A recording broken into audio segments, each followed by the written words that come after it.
Dr. Richard Hayes was the kind of man everyone admired. A brilliant surgeon at Westwood General Hospital, he had spent years building his reputation as one of the best in his field. His patients trusted him, his colleagues respected him, and his juniors looked up to him as a mentor.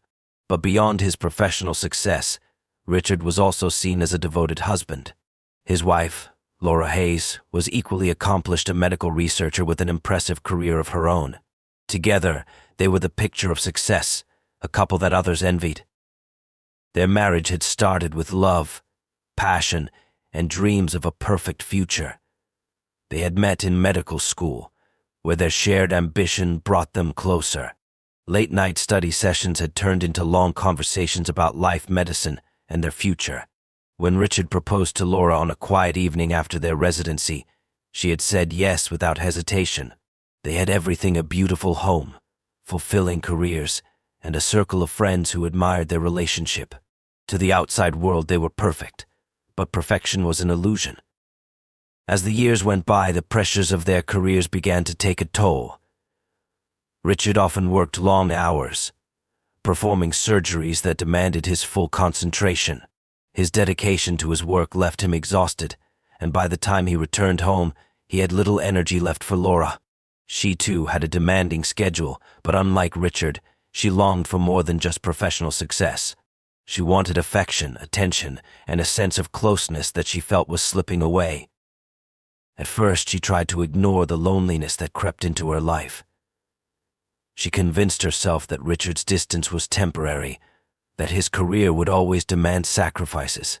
But the late nights alone, the dinners eaten in silence, and the growing emotional gap between them made her question everything. She began spending more time at the hospital, even when she didn't have to. It was there that she started to feel noticed again. Dr. Michael Reynolds, the principal of Westwood General Hospital, was a man of authority and charm. He had a way of making people feel important, and Laura was no exception. Their conversations started off as casual discussions about work, hospital policies, and research projects. But over time, something changed. Michael was attentive in a way Richard hadn't been for years. He listened when she spoke, noticed when she was stressed, and made her feel valued. At first, Laura dismissed their growing connection as harmless. She was a married woman, and Michael was her superior. But the lines between professionalism and something more began to blur. The stolen glances, the lingering conversations in the hospital corridors, and the subtle touches that lasted just a second too long each moment pulled her deeper into something she knew was dangerous. While Laura was caught in this emotional whirlwind, Richard remained oblivious. He was too focused on his work to see the changes in his wife. He didn't notice how she dressed differently, how she spent more time at the hospital, or how her phone was always within reach, buzzing with messages she never read in front of him. The warning signs were there, but he was too blind to see them. Rumors had already started spreading among the hospital staff. Nurses whispered about how often Laura and Michael were seen together, how they shared private conversations in the cafeteria, and how their chemistry was impossible to ignore. Some dismissed it as nothing more than gossip, but others knew better. Something was happening, something that could not stay hidden forever. Laura had never planned for it to happen. At first, her conversations with Dr. Michael Reynolds had been nothing more than friendly exchanges between colleagues. But as the weeks went by, she found herself drawn to him in ways she hadn't expected. He was confident, charming, and most of all, he made her feel seen. With Richard, she had become invisible, just another part of his structured life, something he assumed would always be there. But with Michael, she felt desired again, like she was someone worth paying attention to. Their connection deepened gradually, starting with innocent moments, coffee breaks that lasted a little too long, meetings that extended past working hours, casual touches that sent an unexpected thrill through her. Michael knew what he was doing. He was a man used to control, someone who had spent years navigating hospital politics with ease. Winning people over was second nature to him, and Laura was no exception. At first, she told herself that it was harmless. She convinced herself that nothing was actually happening, that as long as they weren't crossing a physical line, There was no real betrayal, but deep down, she knew that was a lie. The way she looked forward to seeing Michael, the way her heart raced when his name appeared on her phone, the way she felt when he stood just a little too close, everything about their relationship had become dangerous. The first time they kissed, it was in his office after a late meeting. Laura had been upset about an argument with Richard, frustrated by his indifference, and Michael had been there to comfort her. One moment she was talking, and the next his lips were on hers. She should have stopped it, should have pushed him away, but instead she had melted into him, letting the moment consume her. It was wrong, but it felt so right. After that, their affair escalated quickly. They became reckless, meeting in hidden corners of the hospital, sneaking away to hotels during lunch breaks, exchanging messages late into the night. Laura told herself she was in control, but the truth was she was addicted to the excitement, the passion, the way Michael made her feel alive. What she didn't know was that people were starting to notice. Hospital staff whispered about the way they looked at each other, about the sudden disappearances, about the tension between them that was impossible to ignore. Some dismissed it as just another office fling, but others saw it for what it was, a dangerous game that could only end in disaster. What neither Laura nor Michael realized was that their secret was no longer safe. Someone had been watching. A private investigator hired by one of Michael's business rivals had been following him for weeks, collecting evidence of misconduct.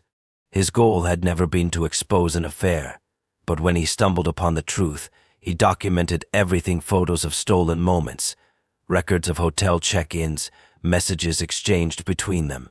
He had no idea what he had uncovered, no idea that his findings would soon lead to something far worse than a simple scandal.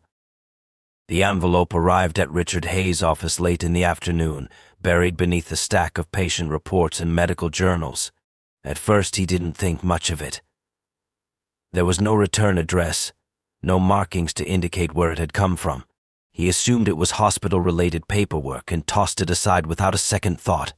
It wasn't until later that evening, when the halls of the hospital had emptied and the silence of his office pressed down on him, that he finally decided to open it. Inside were several photographs. As Richard flipped through them, his breath caught in his throat.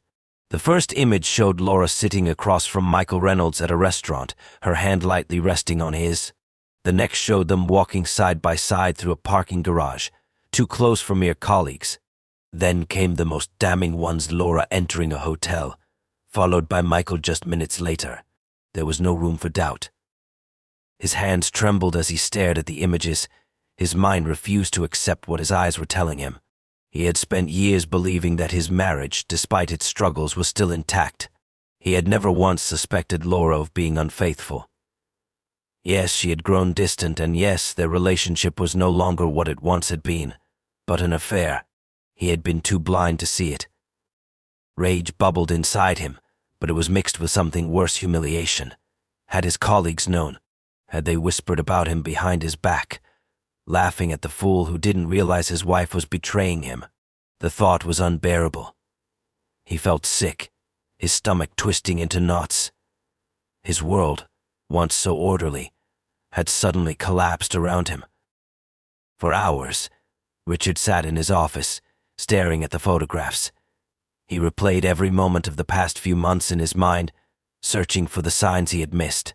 The late nights at the hospital, the way Laura always kept her phone close, the distant look in her eyes when he spoke to her. It had all been there, and he had ignored it. By the time he left the hospital that night, something inside him had changed. The rational, level-headed man he had always been was slipping away, replaced by someone else, someone consumed by betrayal and fury. He drove home in silence, gripping the steering wheel so tightly his knuckles turned white. He didn't sleep that night. Instead, he scrolled through Laura's social media, checked her call logs when she wasn't looking, read old messages trying to piece together the timeline of her affair. The more he uncovered, the deeper his anger grew. He followed her the next day, watching as she left work, trailing behind as she drove across town. His suspicions were confirmed when she pulled into a secluded parking lot where Michael was already waiting. He sat in his car, watching as she stepped out, and smiled at the man who had destroyed their marriage. In that moment, something inside Richard snapped. He had spent his entire life saving others, dedicating himself to his work, to his patients, to his family. And yet, here he was the victim of a betrayal so deep that it left no room for forgiveness. Richard had always believed in logic, in reason, but now there was only one thought in his mind. This couldn't go unanswered. Richard sat in the dim glow of his office, the photographs spread out before him like pieces of a puzzle he never wanted to solve. His hands trembled as he picked up each one, examining them over and over, hoping to find a flaw, something that would prove they weren't real. But there was no mistake. Laura and Michael were together, their secret laid bare in crisp, undeniable images. The betrayal stung deeper than any pain he had ever known.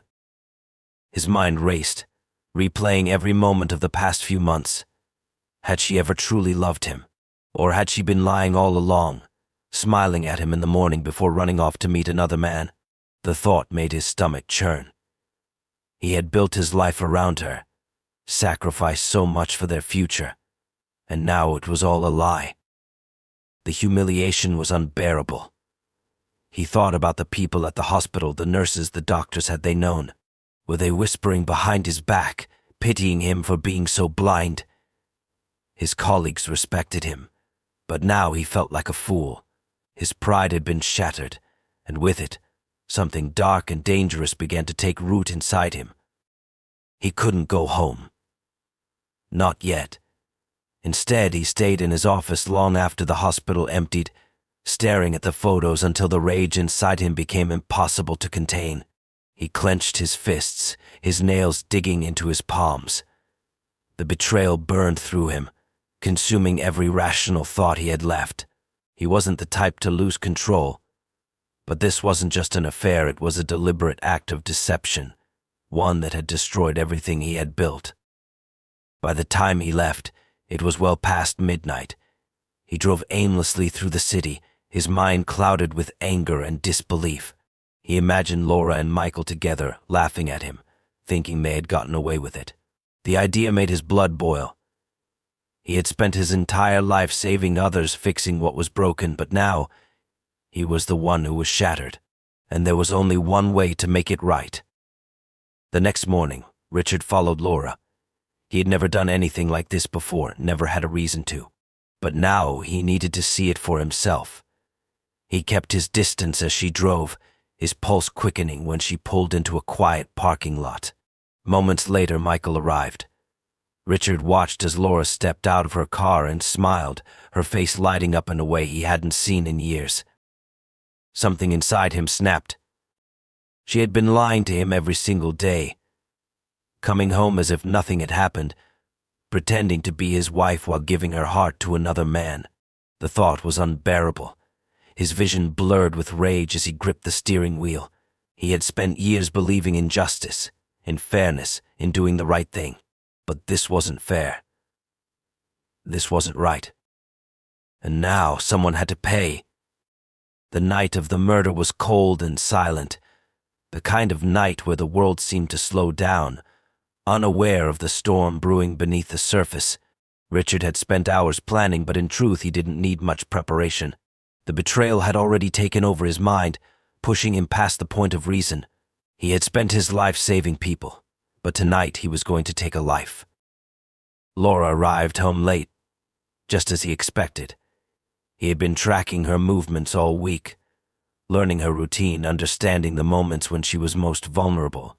She walked through the front door, her coat draped over her arm, her purse slung over her shoulder, completely unaware of what was waiting for her inside. Richard stood in the kitchen, gripping the handle of a sharp kitchen knife. His breathing was slow, controlled, his mind eerily calm. He wasn't thinking about the consequences, about what would happen after. All that mattered was this moment, the moment he would make her feel the same pain she had inflicted on him. She barely had time to react. The first stab was quick, cutting through the silence like a violent whisper. A gasp escaped her lips, her eyes widening in shock as she stumbled backward. Blood spread across her blouse, dark and vivid. She tried to scream, but Richard was relentless. He didn't stop. Each thrust of the knife was filled with the fury of a man who had lost everything. By the time it was over, Laura lay lifeless on the kitchen floor, her eyes frozen in terror. The house, once filled with the echoes of their life together, was now silent. The only sound was Richard's heavy breathing as he looked down at what he had done.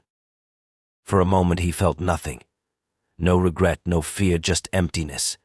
But then reality started creeping in.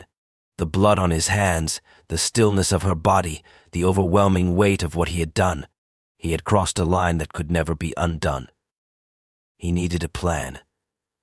He rushed to stage the scene, overturning chairs, pulling drawers open, scattering items across the floor to make it look like a robbery gone wrong.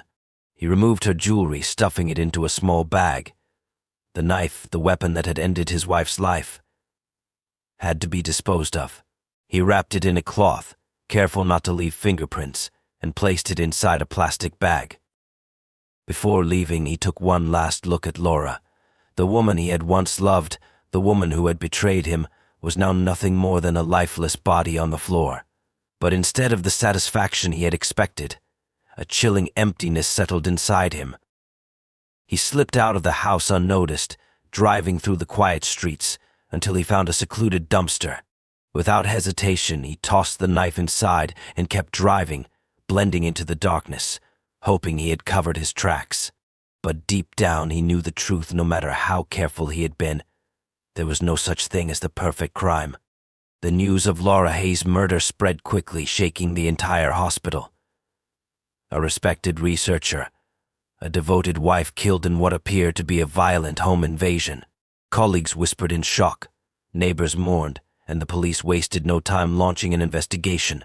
Detective James Holloway led the case, a seasoned investigator who had seen enough crime scenes to know when something wasn't right. And from the very beginning, something about Laura's murder felt off. The signs of a robbery were their drawers pulled open, jewelry missing, furniture knocked over. But there was one crucial detail that didn't fit: the brutality of the attack. Robbers didn't usually stab their victims multiple times in a fit of rage. They took what they wanted and left. This wasn't a crime of opportunity. It was personal. Richard played the grieving husband well. He gave statements to the police, recounting how he had found Laura lifeless on the kitchen floor when he returned home. His voice shook, his hands trembled, and his eyes held just the right amount of sorrow. To anyone watching, he was a broken man, shattered by the loss of his wife. But Holloway wasn't convinced. Something about Richard's demeanor didn't sit right. His grief felt rehearsed, controlled, as if he had spent too much time perfecting it. The autopsy report only deepened the detective's suspicions. Laura had been stabbed repeatedly, but there were no defensive wounds on her hands, no sign of a struggle. It suggested she had been caught off guard, attacked by someone she knew, someone she trusted. Then came the biggest revelation. A security camera across the street had captured Richard leaving the house at an odd hour on the night of the murder. His car, recognizable by its distinct license plate, had been spotted near a dumpster several miles away. Investigators searched the area and soon found the missing weapon, a bloodied knife wrapped in cloth. The forensics team confirmed what Holloway already suspected. The blood belonged to Laura. The walls began closing in on Richard. The evidence against him was stacking up too quickly to ignore. The final blow came when investigators discovered the photographs, the ones Richard had received in the mail. They had been hidden in his office desk at the hospital, likely overlooked in his panic. When detectives questioned him about them, his composure finally cracked. He stuttered, struggled for words, and failed to provide an explanation for why he never mentioned them. The motive was clear. A husband betrayed, consumed by jealousy and rage, had snapped. He had planned the murder, staged the scene, and thought he had gotten away with it. But in the end, his own emotions had betrayed him. The anger that had fueled the attack had also left behind the very evidence that led to his downfall. Richard Hayes was arrested, his once promising career reduced to nothing. As he sat in his cell, awaiting trial, he realized the bitter truth. He had lost everything: his wife, his freedom, his future. And all he had left was the haunting knowledge that his carefully crafted life had come to a violent, unforgiving end.